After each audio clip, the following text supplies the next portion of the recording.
아멘. 오늘도 주의 날을 맞이하여서 예수 그리스도의 몸된 교회를 찾으신 우리 사랑하는 성도 여러분들을 주님의 이름으로 축복합니다. 우리 함께 인사하겠습니다. 잘 오셨습니다. 큰 은혜 받으시기 바랍니다. 네, 마음을 담아서, 진정을 담아서 오늘 하시기 바랍니다. 오늘 일부 시간에 피아노를 하다가 갑자기 페달이 나가가지고 그래서 모르셨죠? 소리가 별 차이가 안 났죠. 너무 페달 없이도 우리 반주자분이 잘 쳐주셨어요. 그래서 저도 보면서 찬양대 분도 참 대단하시다. 왜냐면 페달 없으면 소리가 끊기는데 그래도 음이 별로 이렇게 거의 맞더라고요. 그래서 실력자다라고 저만 생각했는지 모르겠지만 그래서 참 은혜롭게 또 할 수 있어서 감사드립니다. 저였으면은 좀 화가 났을 것 같아요. 페달 안 되면 이거 막 소리 안 나니까 그럴 텐데 제가 말씀드리니까 괜찮다고 얘기하셔가지고 잘 그렇게 됐습니다. 뭐가 좀 이상한 것 같아 그런 분들은요, 참 이 정도면 감사하다 이런 마음으로 우리가 찬양하면 좋을 것 같습니다. 제가 세미나를 잘 다녀왔습니다. 첫날 갔을 때 너무 힘들어가지고요, 내가 여기서 하루 끝나고 이제 집으로 돌아가야겠다라는 그런 마음이 진짜 여기까지 왔어요. 여기까지 왔는데 뭐 굳이 이거 해야 돼 라는 생각이 왔다가 그러다가 그래 하루만 더 해보자 그 생각이 들었고, 또 가서 하는 중에 이게 내가 혼자 하는 게 아니라 우리 성도님들이 기도해 주시구나 라는 그런 생각이 정말 많이 들었어요. 그래서 제가 잘 마칠 수 있었습니다. 처음에 가니까 목소리가 막 이렇게밖에 안 나는 거예요. 그리고 타이레놀을 하나 다 가져갔는데 진짜 다 먹고 왔어요. 너무 막 몸이 안 좋아가지고. 나중에 한 수요일 목요일쯤 되니까 좀 반쯤 공황장애처럼 이렇게 이런 데서 이렇게 앉아가지고 뭐 조명도 한 30개 되는데 막 여기다가 마이크 놓고 영상 다 찍고 해야 되는데 내가 지금 어디 있지? 막 이 정도로 지금 멍멍한데 근데도 제가 다 끝마치고 왔습니다. 그래서 참 내 힘이 아니라 우리 성도님들의 기도였고 하나님의 은혜였다라고 제가 정말 자신 있게 고백할 수 있습니다. 눈을 안 맞추신 분은 기도 안 하신 분인 것 같은데요. 그래도 많이 기도해 주셔서 감사드립니다. 정말 많은 거 또 배우고 또 경험하고 왔습니다. 사랑하는 성도 여러분, 혹시 신앙생활 하면서 우리가 하나님의 영광을 위해서 내가 이렇게 하겠습니다라고 한 그 일이 도리어 성도로 하여금 실족하게 하는데 그렇게 일조했던 경험이 있습니까? 어떤 뭐 악의가 있어서 한 것도 아니고 정말 누군가를 상처받게 하기 위해서 한 것이 아니라 정말 하나님께 영광이 되기 위해서 이게 맞다라고 생각하면서 했는데 순수한 의도로 했는데도 불구하고 이게 웬걸 다른 상대방이요 이것을 그대로 받아들이지 않고, 그리고 도리어 시험이 되어서 마음의 상처를 입기도 하고, 그리고 심한 경우에는 교회를 떠나가기도 하는 그런 일들 아마 한두 번쯤 경험하셨으리라고 생각이 듭니다. 저도 보니까요 그런 경험이 종종 있더라고요. 그 상대방에게만 상처가 아니라 이 말을 한 저에게도 평생의 상처가 되고, 그리고 그 당사자 여러분들이 다 이게 상처를 받는 것 같습니다. 분명 저는 이렇게 하는 게 맞다라고 생각했는데 이제 도리어 안 좋은 결과가 낳게 된 것이죠. 오늘 본문 말씀은 바로 이런 내용입니다. 로마 교회 안에는 이제 두 부류의 성도가 있었습니다. 한 부류는 원래부터 이제 이방인이었다가 예수 믿고 구원받은 그런 이방인 출신의 그리스도인들인가 하면, 원래는 유대인이었지만 나중에 개종해서 유대인 그리고 그리스도인이 된 사람이 있었습니다. 로마 교회의 다수는 이방인 그리스도인이었던 걸로 보이고, 그들이 훨씬 더 말에 힘이 있는 그런 사람이었습니다. 이 둘이 어떻게 이제 문제가 생겼냐면요, 교회 안에 신학적으로 옳고 그름을 이제 가리게 됐고, 거기서 논쟁이 벌어지게 됩니다. 그래서 교회가 두 파로 나뉘어서 서로가 서로에 대해서 이제 비판하는 그런 상황으로 치닫게 됩니다. 그래서 어떻게 이 문제를 해결해야 되는가? 결국에 사도 바울이 이 편지를 통해서 중재자로 나서야만 했습니다. 오늘 우리가 이 본문의 말씀을 함께 살펴볼 때요, 내가 옳다고 해서 한 일이 누군가에게 걸림돌이 되어서 또는 결국 잘못된 결과를 초래한 그런 로마 교회의 이제 성도들의 한번 모습을 생각해 보면서요, 정말 내가 혹시라도 내 의지와 내 어떤 마음을 가지고 할 것이 아니라 정말로 하나님의 도우심을 구하며 영혼을 사랑하는 마음으로 내가 지혜롭게 모든 일을 해야겠다라는 그런 마음을 주님께서 우리 안에 더욱더 풍성히 주시기를 간절히 소망합니다. 이 로마 교회의 모습을 우리 모두가 반면교사로 삼아서요, 하나님이 기뻐하시는 교회를 우리가 함께 세워나가기를 원하고, 그리고 우리 금천 양문교회가 주님이 오시는 날까지 항상 하나님 앞에 칭찬받는 그런 교회가 되기를 간절히 소망합니다. 그러면 이 로마 교회 성도들이 서로 충돌하게 된 그 문제가 무엇이었을까요? 우리 본문의 14장 1절 2절 말씀을 우리가 합독하겠습니다. 믿음이 연약한 자를 너희가 받되 그의 의견을 비판하지 말라. 어떤 사람은 모든 것을 먹을 만한 믿음이 있고 믿음이 연약한 자는 채소만 먹느니라. 아멘. 이 오늘 본문의 13절부터 23절까지 말씀은요, 전체 크게 보게 되면 14장 전체에서 같은 한 맥락 가운데 이뤄지는 일입니다. 동일한 문제를 계속해서 반복하면서 말씀하고 있어요. 바로 이 유대인들이 갖고 있었던 의식법에 관한 문제였습니다. 의식법이란 무엇인가? 유대인들이 무엇을 먹어도 되고 무엇을 먹으면 안 된다라는 것이 상세히 기록되어 있는 것, 그것이 바로 이 의식법입니다. 이 전통적인 유대인들은 고기를 보고 고기를 두 가지로 나눴습니다. 정한 것, 부정한 것. 그래서 정한 것은 먹을 수 있고 부정한 것은 어떤 상황에서도 먹을 수 없었어요. 이것은 하나님께서 레위기 말씀을 통해서 주신 그런 율법에 따른 것이었습니다. 구약 성경 레위기 11장 말씀을 보면 이것을 아주 세세하게 구분을 했는데요. 기본적으로 짐승 가운데 굽이 갈라진 쪽발이면서 새김질도 하는 짐승, 이거는 다 먹을 수 있다라고 말씀하셨어요. 근데 못 먹는 짐승이 있어요. 뭐냐 하니까 낙타. 낙타 드셔보신 적 계십니까? 네, 낙타, 오소리, 토끼. 여기까지는 우리에게 별로 공감이 안 돼요. 근데 다음이 중요합니다. 돼지를 먹을 수가 없습니다. 보쌈, 족발, 삼겹살, 목살, 항정살. 네, 여러분, 네, 이거 못 먹는다고 생각해 보십시오. 그래서 지난주에 한 번은 우리가 먹지 않았습니까? 즐겨 먹는 게 돼지잖아요. 그런데 네, 이스라엘 백성들은 결코 어떠한 일에도 먹을 수가 없었습니다. 그래서 저는 이 말씀 보면서 하나님 감사합니다 생각이 들었어요. 제가 구약의 유대인이 아니라 지금 신약의 그리스도인이어서 먹을 수 있는 자유를 주셔서 감사합니다라는 생각이 들었습니다. 뿐만 아니라요, 물고기, 또 새, 땅에 기는 짐승, 곤충을 비롯해서 거기서는 먹을 수 있는 것과 먹을 수 없는 것을 하나하나 구분해서 그것을 의식법이라는 그런 큰 테두리 안에 이것을 지키도록 말씀하셨습니다. 부정하다라고 말씀했는데 이것은 먹는 경우에만 부정한 것이 아니라 사체를 만지면 그 즉시 그 사람은 부정하게 돼요. 부정하게 되면 어떤 일이 발생하느냐? 하나님 앞에 예배할 수가 없습니다. 그 사람은 그 기간 동안에 혼자 다른 사람과 격리되어 살아가야 되는 거예요. 여러분이 코로나 걸렸다고 생각하시면 될 것 같습니다. 근데 내가 부정한 상태에서 다른 사람을 만졌어요. 그러면 부정이 어떻게 될까요? 네, 1 더하기 1이 되는 거예요. 그 사람도 부정해지고요. 또 만지면 또 부정해져요. 그래서 순식간에 가족이 다 부정해질 수가 있습니다. 그러면 그 누구도 하나님 앞에 예배 자리로 나아갈 수 없고 격리되어 있는 것, 이것이 바로 부정함이었어요. 그러니까 유대인들은 이것을 잘 지켰을까요? 대충 지켰을까요? 잘 지켰습니다. 어렸을 때부터 이미 먹어도 되는 것, 먹지 않을 것을 구분해 놓고 그들은 그렇게 살아왔습니다.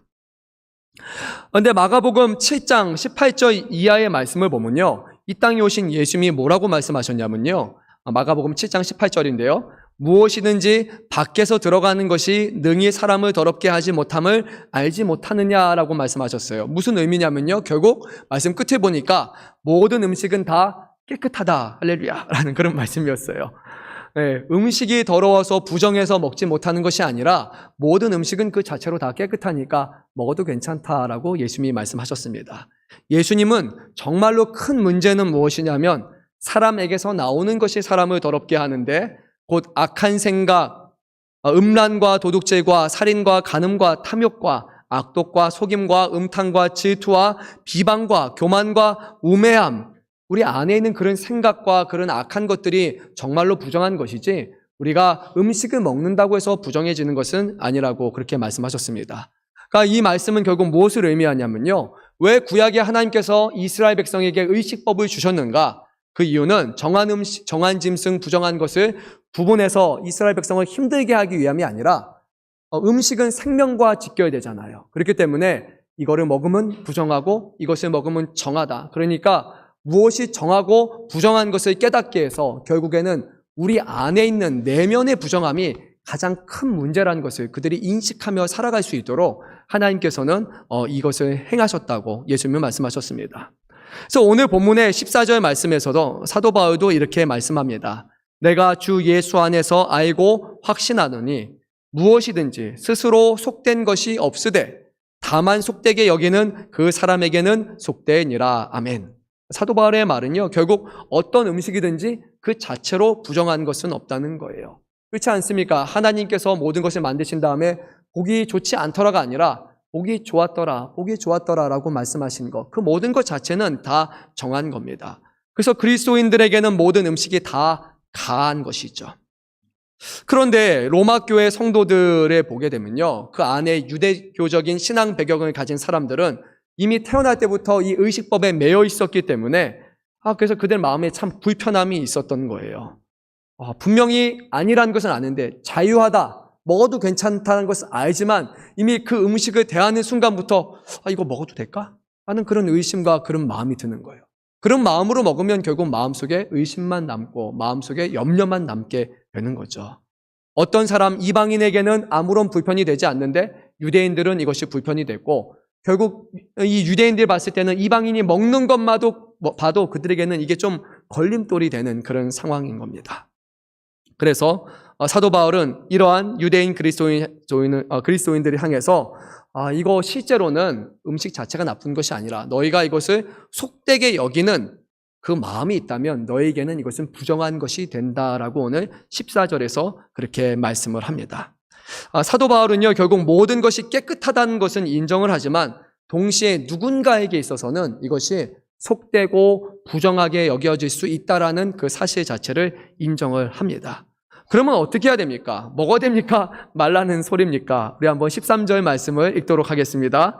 그런즉 우리가 다시는 서로 비판하지 말고 도리어 부딪힐 것이나 거칠 것을 형제 앞에 두지 아니하도록 주의하라. 아멘. 사도 바울은 이것이 정답이다라고 답을 제시하기 전에, 그 전에 먼저 너희의 내면의 동기가 무엇이냐라고 그렇게 물어봤습니다.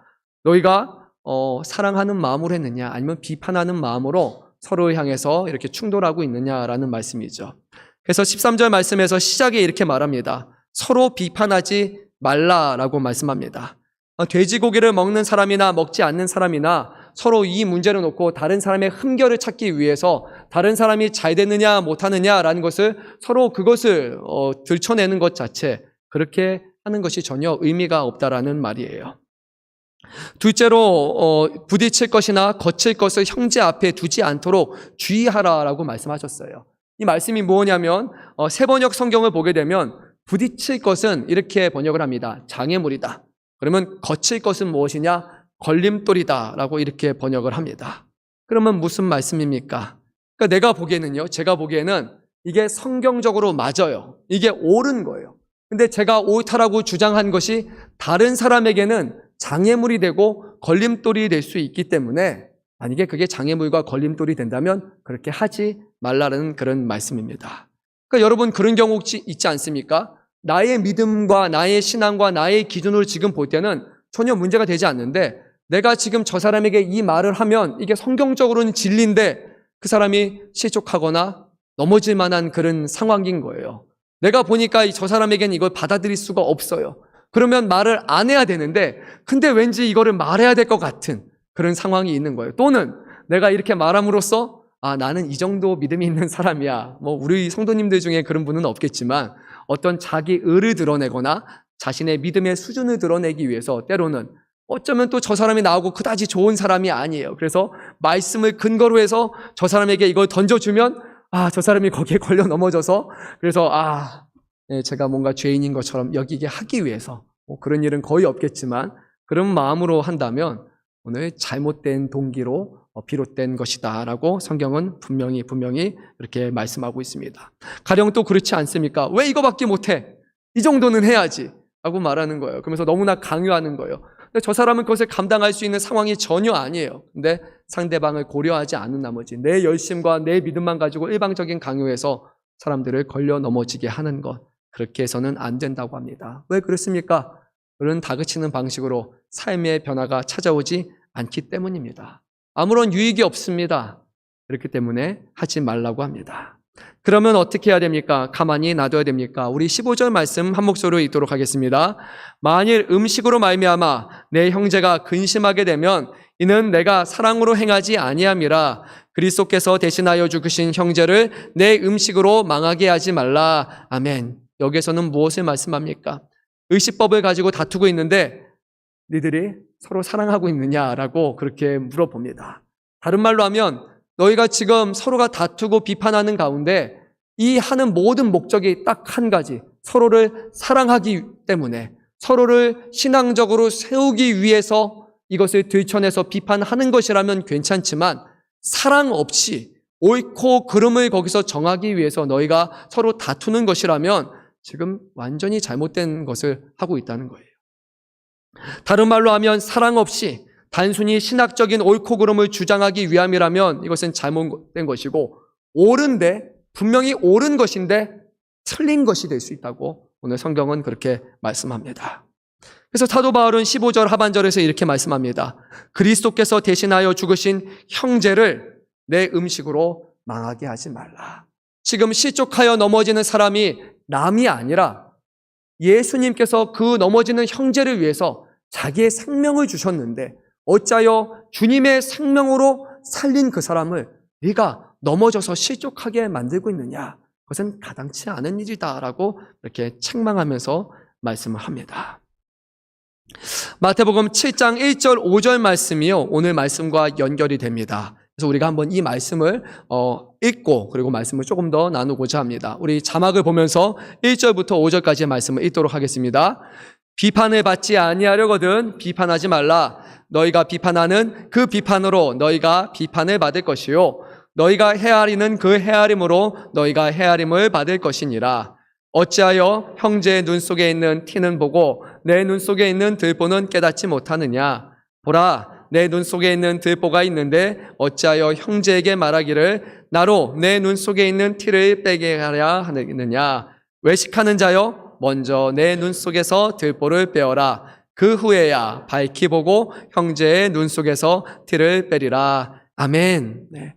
사도 바울이 서로 향해서 사랑 없는 비판을 하지 말라, 서로 사랑 없는 판단을 하지 말라고 하셨는데, 이 땅에 오신 예수님께서도 이 비판에 관해서 제자들을 향해서 또 거기는 모든 무리들을 향해서 아주 강하게 말씀을 하셨습니다. 너희가 비판하는 그 비판으로 너희가 비판을 받을 것이다 라고 2절에서 말씀합니다. 그런데 여기서 너희가 비판을 받을 것이요 라는 말씀은 우리가 이렇게 이해하면 안 됩니다. 내가 그 사람에게 가서 왜 그렇게 했습니까? 그러면 그 사람이 뭐라고 말해요? 당신은 왜 그랬습니까? 라고 저에게서 비판하겠죠. 이 비판을 말하는 게 아니에요. 여기서 말하는 비판은 이런 의미예요. 너희가 비판하는 그 비판으로 너희가 하나님께 비판을 받을 것이요. 그 뒤에 말씀, 너희가 헤아리는 그 헤아림으로 너희가 하나님께 헤아림을 받을 것이니라 라는 말씀이 이 말씀의 본래 의미입니다. 무게감이 다르죠. 내가 비판을 했더니 하나님이 그 사람 편에 서서 물어보시는 거예요. 그러면 비판하는 너는 과연 제대로 하고 있느냐? 비판을 할 만한 자격을 갖추고 있느냐? 내 눈에 보기에는 너에게 수십 가지, 수백 가지의 문제가 이미 다 보이고 있는데 너는 너 자신에 있는 문제를 보지 않고 형제와 자매에게 그렇게 비판하는 것이 가당하냐라고 그렇게 우리는 볼 수 있습니다. 3절 말씀을 보면요, 상대방이 형제의 눈에는 뭐가 있습니까? 티가 있어요. 티는 먼지 하나 이렇게 들어가는 거예요. 아주 작은 게 여기 하나 있어요. 그런데 비판하고 헤아리는 사람의 눈 속에는 뭐가 있습니까? 들보가 있습니다. 들보가 뭔지 아십니까? 들보는요, 우리가 건물을 지으면 이렇게 보면 여기 뒤 살짝 보셔도 돼요. 뒤에 한번 보십시오. 기둥이 2개가 있죠. 그렇죠? 이 기둥 위에 뭐가 있습니까? 네, 저게 들보입니다. 그래서 기둥과 기둥 사이에 여기를 걸쳐 놓은 것을 들보라고 합니다. 네, 이거 한번 여러분의 눈에 한번 넣어보십시오. 볼 수 있는 게 아닙니다. 어마어마한 게 우리의 눈을 지금 가로막고 있다고 말씀하세요. 그래서 여러분이 한번 포털 사이트, 네이버 같은 데 가서 보시면요, 그림을, 들보치고 그림 보면 이런 그림이 있을 거예요. 눈에서 막 2m짜리 나무가 이렇게 튀어나오는 그런 그림이 있어요. 조금 잔인하기도 하고 좀 웃기기도 해요. 상대방의 눈에는 요밖에 없는데 내 눈에는 지금 이만한 들보가 있어가지고 앞이 하나도 안 보이는 거예요. 내 안에 더 많은 문제와 더 많은 잘못된 것이 있는데 내 자신의 것은 하나도 보려고 하지 않고 다른 사람을 보면서 보이지도 않는 거 보면서 자꾸 흠결을 찾으려는 그 모습이 오늘 이 안에 있는 거예요. 그래서 예수님은 뭐라고 말씀하십니까? 5절에서 이렇게 말씀하셔요. 외식하는 자여, 먼저 내 눈 속에 있는 들보를 빼어라. 그 후에야 밝히 보고 형제의 눈 속에서 티를 빼리라. 쉬운 말로 하면요, 너나 잘해라 라는 말이고 내 눈부터 깨끗이 해라 라는 거예요. 그러면 비로소 상대방에 있는 작은 티끌을 내가 볼 수 있을 것이다 라고 그렇게 말씀을 합니다. 이 말씀에 비추어서 오늘 우리 로마서 14장 말씀을 보면요, 우리가 누군가를 향해서 비판을 할 때 이거는 옳지 않습니다, 이게 많습니다라고 할 때 정말 우리가 어떤 마음가짐을 가지고 봐야 되는지를 알 수 있습니다. 분명 성경은 사랑의 마음을 가지고 행하는 비판만이 괜찮은 거라고 허락을 하십니다. 그러면요, 우리는 이렇게 할 수 있을 것 같아요. 가다 보니까 저 사람이 뭔가 좀 마음에 안 들어요. 그런데 가가지고 이렇게 얘기하는 게 아니라 왜 이렇게 하고 함부로 얘기하는 것이 아니라 그 사람의 불편함을 볼 때 그 자리에서 우리는 잠깐 멈춰야 돼요. 그래서 하나님 그 사람을 사랑할 수 있는 마음을 나에게 주십시오. 그 사람을 함부로 비판하는 사람이 아니라 저 영혼을 사랑하기를 원합니다. 주님, 그 사랑의 마음으로 내 마음을 채워주십시오. 그렇게 하나님 앞에 간절히 기도해야 돼요. 그러면서 주님이 과연 내가 저 사람을 위해서 무엇을 해야 됩니까? 그냥 가서 말을 하고 이렇게 지적하는 게 아니라 그 사람이 이런 내가 보기에는 잘못된 것 같은데 정말 거기서 어떻게 하면 도울 수 있을지, 어떻게 하면 그 사람을 신앙으로 바로 세울 수 있을지, 어떻게 하면 내가 던지는 이 말 한마디에 그 사람이 상처받아서 오히려 실족하는 게 아니라 믿음이 더욱더 자라날 수 있습니까? 정말 그 사람을 사랑하는 마음으로 하나님 앞에 지혜를 달라고 기도하는 거예요. 그렇게 기도하다가 하나님이 이런 마음을 주실 거예요. 너는 어떠냐? 너는 비판할 수 있는 자격이 되느냐라고 물으실 때, 하나님, 저도 죄인이에요. 저도 그 사람을 비판할 수 있고 얘기할 수 있는 자격이 없어요. 이미 내 안에 나에게 내 눈에 들보가 있는데 내가 뭐라고 말할 수 있습니까? 그럼에도 불구하고 하나님, 제가 저 사람을 도울 수만 있다면, 혹시라도 그것이 하나님의 뜻이라면 그렇게 하기 원합니다. 그렇게 기도하고 사랑하는 마음을 쫓아서 겸손한 마음을 가지고 하나님 앞에 기도하다가 하나님의 지혜를 줄 때, 그러면 가서 얘기하는 거예요. 누구 아무개 성도님, 제가 이런 말 할 자격이 되지 않아요. 저도 죄인이고 저도 부족한 사람이지만, 그런데 혹여라도 이것이 성도님의 믿음에 도움이 될 수 있다면 그런 마음을 가지고 제가 일주일 한 달 동안 기도했고 하나님이 내 마음에 또 기도의 응답을 주셔서 조심스럽지만 그것을 지금 전합니다 라고 하면서 그런 마음을 가지고 우리가 전한다면, 그런 사랑의 마음으로 한다면, 그러면 우리가 서로 함부로 싸우거나 그런 일들은 많이 일어나지 않을 것입니다. 그런데 우리가 그런 마음 없이, 사랑의 마음 없이 다른 사람의 하는 것들이 내 보기에, 내 기준에 옳지 않다고 느껴지기 때문에, 함부로 말하기 때문에 결국 문제가 발생을 합니다. 한번 16절 말씀 한 목소리로 읽도록 하겠습니다. 그러므로 너희의 선한 것이 비방을 받지 않게 하라. 아멘. 분명히 선한 의도를 가지고 갔는데도 불구하고 다른 사람에게는 그게 선한 것을 받아들이지 않고 나를 비판하고 책망하는 것으로 여겨져서 비방을 받을 수 있다는 거예요. 오늘 이 말씀에 연결해서 보게 되면요, 이 이방인인 그리스도인들이 보기에 유대인 배경의 그리스도인들은 좀 안타까워 보였을 거예요. 아니, 돼지고기가 이렇게 맛있는데, 먹을 자유가 있는데, 그런데 이 유대인 배경의 사람들은 맛있는 걸 못 먹는 거니까 아직도 구약의 율법에 매여 있어서 뭐를 먹어야 될지 먹지 못하는지 이거에 매여 있는 것을 볼 때 얼마나 안타까운 마음이 들겠어요. 예수님의 말씀에 비춰보면 자유함이 있는데 모든 것이 가한 줄 안다라고 말씀하는데, 그것을 보면서 참 안타까운 마음으로 접근을 했을 거예요. 근데 거기에 사랑이 빠져버리는 순간 선한 의도가 결국에 상처를 주게 되고 넘어지게 하고 비방을 받는 말이 되게 한 것이에요. 제가 최근에 세미나를 다녀왔잖아요. 거기서 이제 제자 훈련하는 것을 실습하는 그런 시간이 있었습니다. 거기 이제 저희가 다뤘던 내용 중에 하나가 이런 내용이었어요. 진리와 사랑이라는 그런 내용이었어요. 이 진리와 사랑 둘 다 너무나 중요한 거잖아요. 그렇죠? 근데 그 안에 있는 질문이 이런 유형의 질문이 있었어요.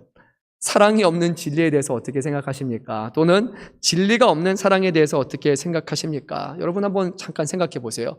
진리가 없는 사랑, 사랑이 없는 진리, 과연 이것을 한번 생각해 보십시오. 이런 질문을 받을 때 누가 받느냐가 상당히 중요합니다. 근데 만약에 목회자에게 질문한다고 생각해 보세요. 여기서 사랑과 진리 중에 뭘 더 중요하게 여길 것 같습니까? 네, 목회자라면요, 아마 대부분의 경우는 진리예요. 왜냐하면 진리에서 떠나면 너무나 위험하기 때문이고, 진리의 말씀에서 떠나면 이단이잖아요, 기본적으로. 그러니까 목회자들의 머릿속에는 무조건 진리예요. 진리가 가장 중요하단 말이에요. 이거는 뭐 작용 반작용 같은 그런 거예요. 그냥 진리는 타협할 수 없는 거예요. 그래서 아니나 다를까 거기서 서로의 삶을 고백하는데 다 얘기하신 게 비슷해요. 진리가 중요하다. 그러니까 마음으로는 사랑이 중요한 걸 알겠는데 머릿속으로는 진리가 중요하다. 그래서 나중에 어떤 분은 진리를 외치다 보니까 하나님이 그 안에서 사랑을 주시더라. 뭐 이렇게 얘기하시는 분도 있고 결국 진리가 중요하다 이렇게 얘기하시는 거예요. 근데 성경에서 우리 주님은 뭐라고 말씀하실까요? 성경을 다 짜내서 말하니까 딱 두 가지 말씀하셨어요. 하나님 사랑과 이웃 사랑이라고 말씀하셨어요. 예수님의 시각에서는 사랑이 중요하다고 말씀하셨죠. 저도 신대원 초반 때만 해도요, 진리가 너무 중요했어요. 근데 제가 사랑 없는 진리의 검을 한번 휘두른 적이 있어요. 근데 맞는 사람이 너무 아파하더라고요. 정말 사랑을 쭉 짜내버리고 하나님의 말씀을 전하잖아요. 정말 아픕니다. 여러분, 사랑 없이 하나님의 말씀 보십시오. 하지 말라. 하면 정령 죽으리라. 정말 무서운 말씀이에요. 그 모든 것을 행하시는 이유가 하나님이 우리를 사랑하신다라는 전제를 빼버리는 순간요, 하나님의 말씀은요 너무나 강렬하고 두려워서 보기 싫은 말씀이에요. 아마 성경을 잘 안 읽는 성도님들은 이유가 하나일 거예요. 이게 사랑의 말씀으로 안 느껴지기 때문에 부담스럽고 불편하기 때문에 안 읽는 거예요. 근데 이게 사랑으로 다가온다면 전혀 다르게 느껴질 겁니다. 그래서 제가 말씀을 끝마치면서 제 순서가 넘어갔는데 차례가 와서 앞에를 좀 끄집어서 얘기했어요. 제가 생각하기에 이렇습니다. 하나님은 사랑이십니다. 그래서 하나님은 우리에게 진리를 계시하실 때 반드시 사랑을 수단으로 해서 우리에게 진리를 전하십니다. 그래서 사랑은 하나님의 방법론입니다 라고 제가 그렇게 얘기하면서 나눴던 것 같아요. 하나님의 말씀에 사랑이 없다면 너무나 무서운 일이죠. 그래서 오늘 말씀과 동일한 것입니다. 서로가 비판하고 서로를 판단하는 것에 있어서 서로의 영혼을 향한 사랑이 없이 행할 때 결국 그 안에 다툼과 분열이 일어날 수밖에 없었습니다. 저도 예전에 그런 경험이 있었어요. 그때는 신학생이 아니고 청년대학교에서 이제 간사였는데요. 우리 장로교는 좀 어려운 게 있어요. 거기 오셨던 분은 청년분이었는데 감리교 출신이셨고 저희는 장로교예요. 여기는 구원에 관한 신학적인 좀 다른 점이 하나가 있습니다. 제가 알기로는 감리교에서는요, 선행은총이라는 것이 있어요. 하나님이 우리에게 아주 자그마한 어떤 선한 것을 주셔서 하나님 앞에 나아갈 수 있도록 하시는 그런 우리 안에 어떤 자그마한 의로움이라는 것이 있어요. 그래서 하나님 앞에 나아갈 수가 있어요. 그런데 우리 장로교에서는요, 전적 타락, 전적 부패. 우리는 아무런 힘도 능도 없고 우리 스스로 구원할 수 있는 사람이 없고 무엇이 선한 것인지 무엇이 악한 것인지도 분별할 수 있는 능력은 우리에게 없고 오직 우리는 하나님의 주권으로 인해서 하나님의 예정으로 인해서 하나님의 택하심으로 인해서 우리는 구원받았다라고 하나님의 주권을 강조합니다. 그러니까 좀 달라요. 감리교는 자기의 선한 의가 있고 그거를 가지고 하나님 앞에 나오는 것이고 우리 장로교는 오직 하나님이 행하신 것이라고 그렇게 얘기를 해요. 그러다 보니까 장로교에서는 이중예정이라는 게 있게 돼요. 하나님이 구원하실 사람도 택하시고 정하셨고 그리고 어떤 사람들은 가만히 내버려 주셔서 하나님을 만나지 못하도록 하나님이 어리석은 사람들을 그냥 유기하셨다라는 이런 사상이 있습니다. 그러다 보니까 이제 이 분은 그걸 받아들이기가 너무 힘든 거예요. 왜냐하면 하나님이 모든 사람을 구원하셔야 되죠. 왜 누구는 구원하시고 왜는 누구는 구원하지 않으십니까? 라는 그런 부분에서 의견이 충돌이 있었고 저는 거기서 뭐라고 얘기했을 것 같아요. 잘 몰라서 사랑이 아니라 진리만을 전했어요. 근데 실제로 로마서 말씀을 보게 되면요, 이 예정에 관한 말씀을 하실 때 그 대상이 누구인지를 생각해 봐야 되는데 그 대상은 구원받은 사람을 대상으로 하고 있어요. 그래서 하나님의 택하시고 하나님의 부르시고 하나님이 예정하셔서 우리 사람들을 지금 구원하셨다라는 것 자체가 모든 것이 하나님의 은혜고 그리고 하나님이 어떤 상황 가운데서도 부르신 사람을 끝까지 붙들어줘서 구원에 이르게 하실 것이라는 그런 성도를 사랑하고 격려하는 마음으로 이 말씀을 전하신 거예요. 그래서 천사조차도 하나님의 사랑에서 우리를 끊을 수 없다라는 정말 이 구원 자체를 사랑을 담아서 전하는 그런 말씀이었죠. 근데 저는 사랑을 잘 몰라서 교리적으로 하나님이 택하시고 모든 것이 하나님이 하신 것입니다 하고 그렇게 전해서 결국 그 청년이 실족하고 완전히 꼬꾸라지고 넘어져서 결국 교회를 이런 교회 뭐 그렇다면 받아들일 수 없습니다. 그래서 떠나갔던 그런 경험이 있습니다. 사랑하는 성도 여러분, 혹시나 우리가 진리를 수호한다고 하는 말 자체가 무엇이 옳습니다라고 하는 것 자체가 다른 사람을 넘어지게 하고 있지는 않습니까? 누군가에게는 다르게 여겨질 수 있습니다. 우리가 은혜 안에 거하는 사람들에게는 삶의 거룩한 행동을 하는 것, 우리가 술을 마시지 않고 담배 피지 않는 것, 그리고 할 수 있으면은 그런 것으로 세상 것에 절제하는 것이 당연한 것처럼 여겨지겠지만 그렇지 않은 분들이 있어요. 근데 가서 당장 술 끊으십시오. 당장 담배 끊으십시오. 라고 얘기할 수 있습니까? 또는 우리가 마음으로 우리는 다 알고 있어요. 주일 성수라는 걸 알고 있어요. 주일에는 일하러 가는 게 아니라 주일에는 반드시 하루 종일 온종일 예배 드려야 됩니다라고 알고 있어요. 그럼에도 불구하고 갖고 있는 직업 자체가 격주로만 올 수 있는 사람도 있고, 그리고 정말 예배 드리는 게 어려운 환경에 있는 성도들도 있습니다. 근데 가서 칼을 휘두르는 거예요. 자, 성경에 써 있지 않습니까? 안식일을 기억하여 거룩히 지키라. 그리고 주일이니까 온전히 하나님 앞에 드려야 됩니다. 일 하지 마시고 예배 드리십시오 라고 말할 때 과연 믿음이 약한 사람, 그리고 삶이 어려운 사람이 이것이 네, 그렇게 하겠습니다. 네, 그만두겠습니다. 이렇게 하겠습니까? 아니면 실족하고 넘어지고 떠나가겠습니까? 내 믿음과 내 기준을 가지고 그 사람을 영혼을 사랑하는 마음이 없이 일방적으로 요구할 때 결국 실족함이 나타난다는 것이에요. 우리 한번 본문의 17절 말씀을 읽도록 하겠습니다. 하나님의 나라는 먹는 것과 마시는 것이 아니요 오직 성령 안에 있는 의와 평강과 희락이니라. 아멘. 앞서 말씀드린 것이 세상의 방식일 수는 있습니다. 이렇게 해라, 따라와라, 그게 아니면 사표 쓰고 딴 데 가라 라는 것이 세상의 방식일 수 있겠지만 하나님 나라의 방식은 결코 그렇지 않습니다. 오늘 17절 말씀에 하나님 나라는 먹는 것과 마시는 것이 아니오라고 말할 때 여기서 먹고 마시는 것은 성찬을 의미하는 거예요. 예수님이 주시는 그런 피와 살을 기억하는 겁니다. 먹는 행위 자체가 중요한 것이 아니라고 말씀하고 있는 거예요. 더 중요한 것은 구원받은 사람 안에 거하는 성령의 역사가 나타나는 것이 본질적이다라고 오늘 성경은 말씀하고 있어요. 성찬의 자리에 참여하는 것 자체가 중요한 게 아니라 그 안에 예수 믿는 사람 안에서 성령께서 이루시는 의와 평강과 희락이라고 오늘 성경은 분명히 말씀합니다. 성령 안에 있다라는 것, 오직 성령 안에 있다라는 것을 우리는 반드시 기억해야 됩니다. 성령은 누구십니까? 예수 그리스도에 보내신 또 다른 보혜사, 곧 우리를 도우시는 분이고, 예수님께서는 제자들에게 떠나가시기 전에 나는 떠나지만 앞으로 오실 보혜사는 영원토록 너희와 함께 하셔서 너희를 도우신다라고 말씀을 하셨습니다. 믿는 사람 안에는 성령이 함께 하십니다. 따라서 성령 안에 있는 의와 평강과 희락이란 성령 바깥에 있는 우리 자신의 의로움을 드러내기 위한 자기의 또는 내가 스스로 평화롭고 싶어하는 마음, 나 혼자 기뻐하는 희락과 대조적인 개념이죠. 그래서 오직 거룩하신 영이시고 진리의 영이시고 예수 그리스도를 보내신 성령이 우리 안에서 이루시는 그런 변화에 대해서 지금 말씀하고 있는 거예요. 내 의가 아니라 우리 성령이 이루시는 하나님의 의이고, 혼자 평화로운 것이 아니라 성령께서 서로와 서로 안에 교회와 세상 가운데 이루시는 참된 평강이고, 내가 기쁘고 행복할 때만 희락이라고 외치는 것이 아니라 고난과 어려움 가운데서도 절망 가운데서도 하나님이 함께 하시기에, 내 안에 주님이 함께 하시기에 나는 기쁘다라고 고백하는 그런 희락이 바로 우리에게 더 중요한 것이라고 말씀하셔요. 성령이 우리 안에 계시면 우리의 삶을 변화시키고, 성령이 우리 안에 계시면 내가 주인이 아니라 예수 그리스도가 주인이시라고 우리는 고백하며 살아갈 수밖에 없고, 그러한 사람 안에서는 반드시 내가 기뻐하는 것이 아니라 하나님이 기뻐하시는, 나의 주인 되시는 그리스도가 기뻐하시는 것을 쫓아 살아가는 그런 변화가 나타나길 마련입니다. 그러면 어떤 변화가 일어나겠습니까? 우리 18절 말씀 읽도록 하겠습니다. 이로써 그리스도를 섬기는 자는 하나님을 기쁘시게 하며 사람에게도 칭찬을 받느니라. 아멘.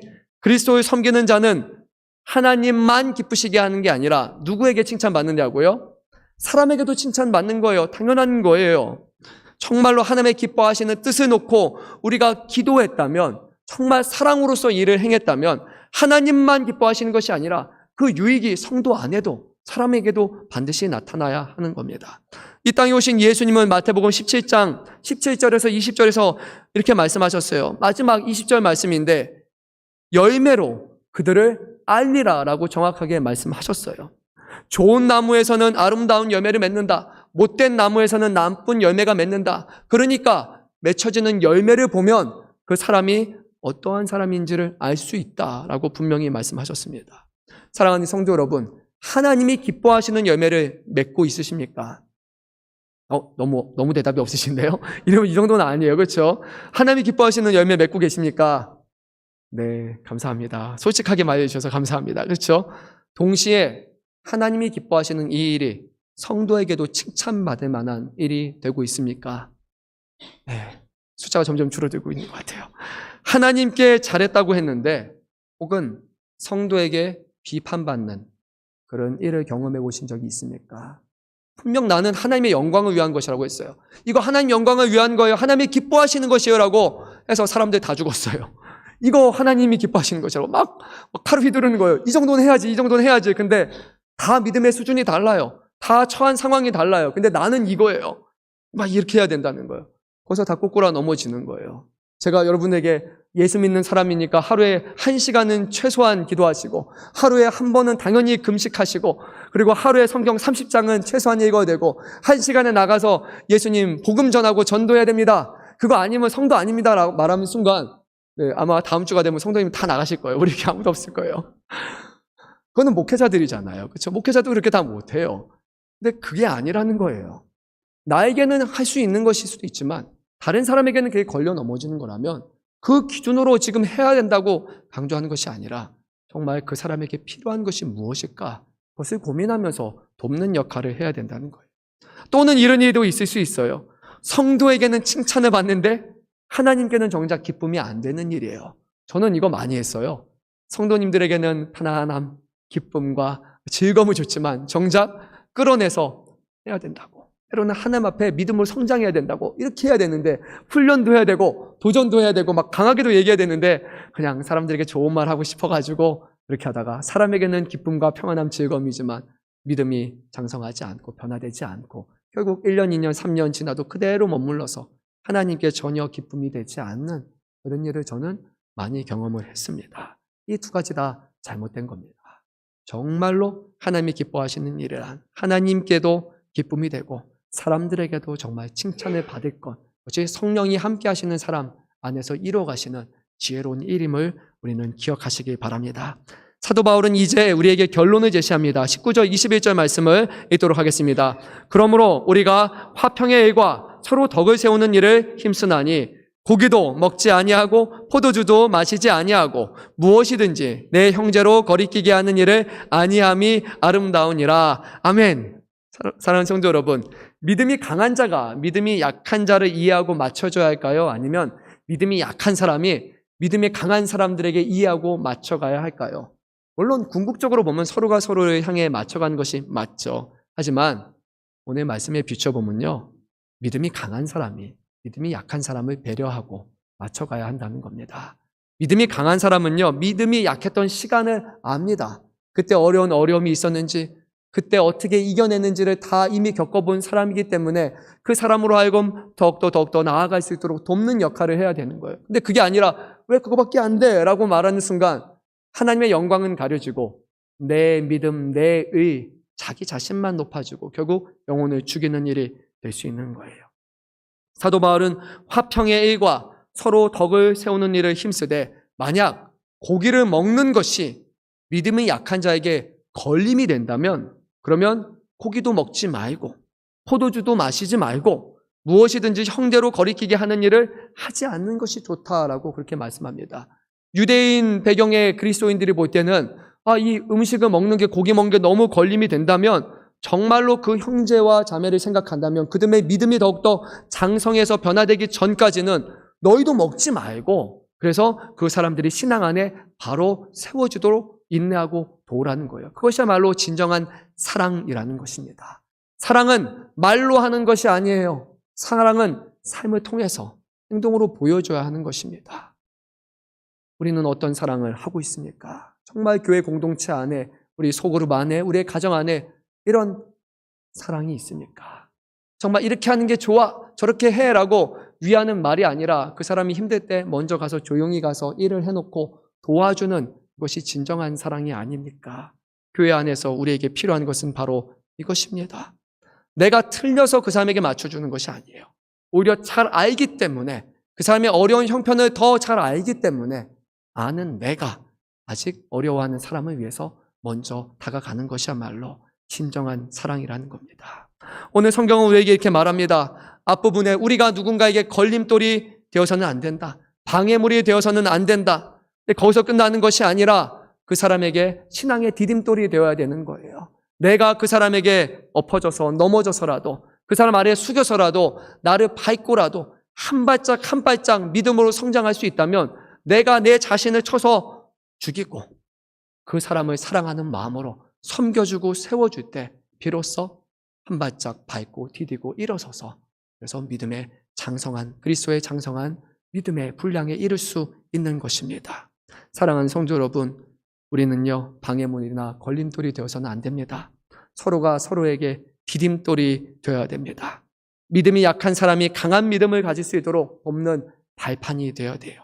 그리고 이 모든 일을 겸손함으로 이해와 관용과 양선으로서 이 일을 행해야 됩니다. 그럴 때 주님께서 우리 교회를 믿음 가운데 사랑 가운데 굳건히 세워지게 하시고 하나님을 기쁘시게 하며 또한 성도에게도 칭찬을 받는 그런 교회로 세워나가실 줄로 믿습니다. 교회 안에서 믿음이 강한 자가 약한 자를 배려하며 더 나아가 세상에서 우리의 믿음이 사람들이 우리의 믿음이 없는 사람들을 배려하는 그런 큰 믿음이 될 수 있기를 바랍니다. 사도 바울은 말씀을 끝맺으면서 22절과 23절에서 이렇게 말합니다. 믿음이 강한 자는 이 믿음을 사람 앞에서 보이는 것이 아니라 하나님 앞에 이 믿음을 가지고 있어야 된다. 그것이야말로 진정한 믿음이다. 하나님이 판단하실 때 그 앞에 설 수 있는 사람이 되어라. 또 믿음이 약한 자는 약한 믿음 가운데 핑계대고 머물러 있는 것이 아니라 모든 것이 믿음 안에 합당한 것인지를 분별하고 그리고 믿음 안에서 모든 것을 행해서 그 믿음이 자라나서 강한 믿음이 되게 해야 된다.